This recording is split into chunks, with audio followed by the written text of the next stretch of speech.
Digital recording studio कैसे हैं presented by Gauri माता एंटरटेनमेंट। अरे चिट्ठिया पर चिट्ठी लिखी भेजी कश्मीर से नया ये सैया। अरे चिट्ठिया पर चिट्ठी लिखी भेजी कश्मीर से नया ये सैया।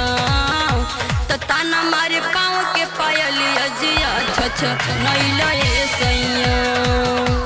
ताना मारे पाँव के पायली अजिया छछ नैला ये सैया।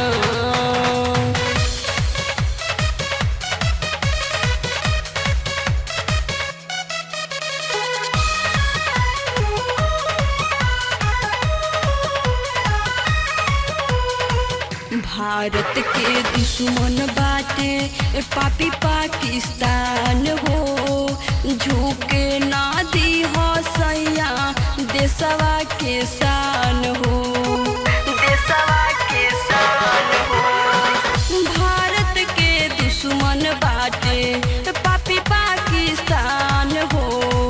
झुके ना दी हो सैया देशवा के शान हो। आवे नहीं आज कबू से नू रखे लाज तू रखी हो ये सैया। तयावे नहीं आज कबू से नू रखे लाज तू रखी हो ये सैया। ताना मारे माथावा के बिंदिया न घरवा तू अइलो ये सैया। ताना मारे पाँव के पायलिया न घरवा तू अइलो ये सैया।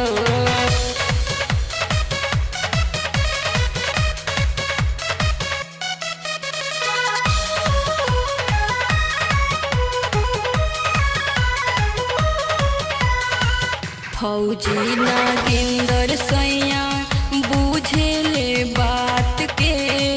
देशवा के राखे अपना सीना से साट के। सीना से साट के। फौजी नागेंद्र सैया बूझे ले बात के।